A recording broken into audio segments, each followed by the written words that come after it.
leWeb London 2012 with the well-renowned Travis from Uber. Welcome. Hey, thank you very much. Good to see you.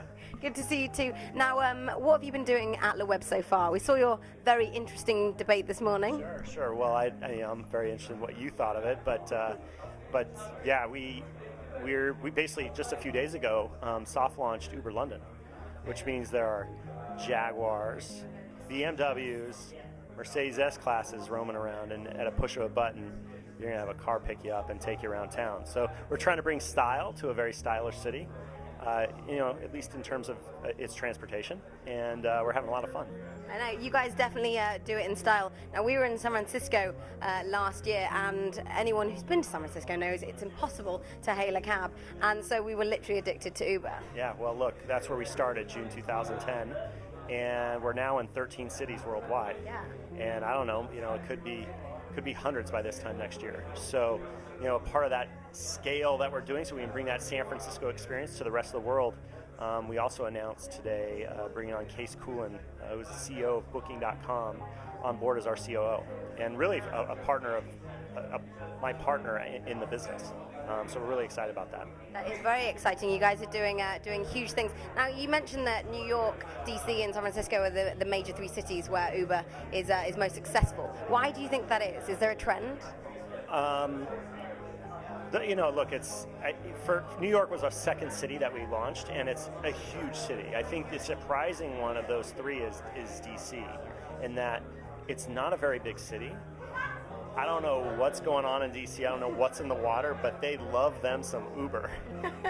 they cannot get enough of it. They just need some sexy travel, that's all. I mean, maybe it's all those politicians and diplomats. Yeah. They like to travel like a diplomat, and so we help them do that. Maybe they just need the blackened out windows. Maybe that's it. Yeah, the blackout windows, black on black, chrome, or whatever. So, so we try, as always, we try to bring a level of.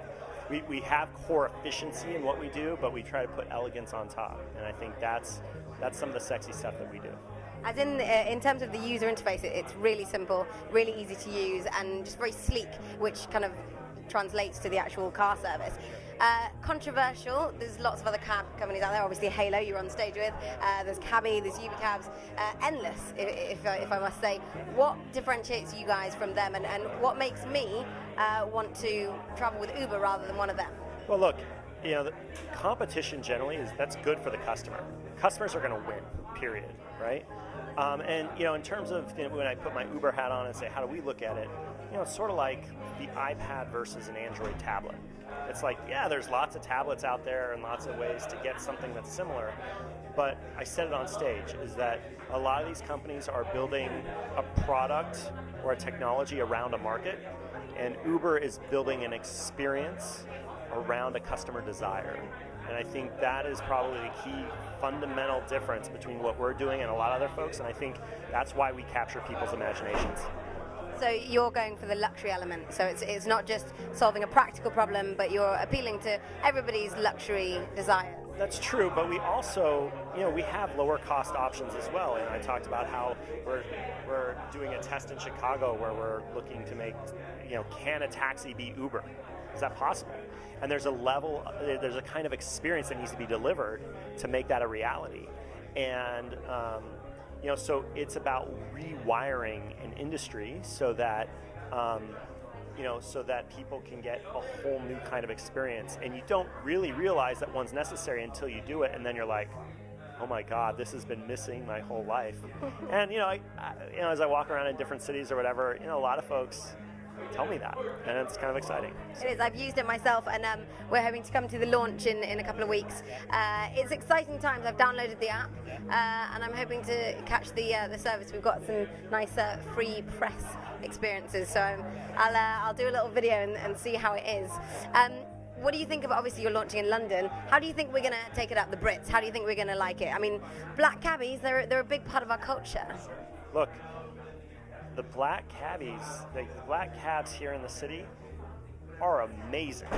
And those guys have to go 3-4 years of basically education to pass the test, to have the knowledge. I mean, I read somewhere they said people who pass the knowledge, the cabbies, right, that their brains are literally wired differently than the average human. So I'm like, there's some stuff going on there, and I respect that a lot. But that doesn't mean we can't have other types of experiences too. And we're excited about London because London is the most sophisticated, the most competitive transportation market on the planet.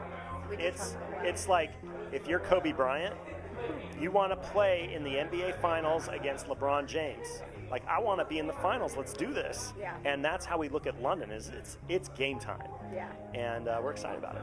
We're the Kobe's of transportation. Did you hear that from Travis Uber? We're pretty damn cool. Now it's the first time we're here in London. What have you enjoyed about leWeb London so far? Look, I've been on stage, and then I wrote a blog post because obviously he did some announcement. And so now I get the fun part of talking to folks who are Londoners or sort of native Europeans and talk about talk shop and talk about how we can make cities better. And so now I'm just starting getting into the fun of leWeb. So. Well, there's a lot of fun to be had in London. I'm sure you will have it. So enjoy your time. Last question. Obviously, the theme is faster than real time. Ideally, you'd like your Uber cars to be faster than real time, but you've got to compete with London traffic. So I'm not sure how that's going to go. Speed of light. and the speed of light. Yeah, I feel like they're not in the same category. Little issues like that. Look, I honestly I don't know what faster than real time means, but I can tell you it's a techie phrase. I can tell you that you can get a car in just a few minutes. That's true. I mean, that's not fast. And you can track it real time. In real time. I mean, I used to have a friend with really thick glasses, and I said his glasses were so thick he could see the future. I mean, that's pretty much. Maybe there's something like that going on. I don't know. Which leads me on to another actually very question. What would you do? Would you give your left arm or all of your hair or maybe a child of yours for Google glasses? What would you do in exchange for a pair of Google glasses? No, I don't know if I'd exchange anything for a pair of those. Nothing? Why is that? Intriguing. Well, I've got pretty good vision as right now. I mean, that's cool. You don't want to see augmented reality? I'm cool with augmented reality. I think the Google glasses probably have a couple iterations to go before they're rocking. They're not quite there. Not quite there. They're not the Kobe's. They're not the Kobe's yet. It's just they're just getting started.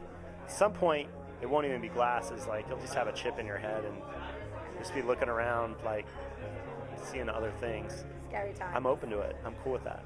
I'm cool with it too. It's scary times, but I'm ready. Imagine being able to write an email without having to pull out your phone. I mean, that would be pretty cool. Just logging on to your I'm on Gmail. Yeah, it's like, I just wrote it. But you're just cruising around and you're just like dictating a freaking email to yourself. That is what I'm talking about.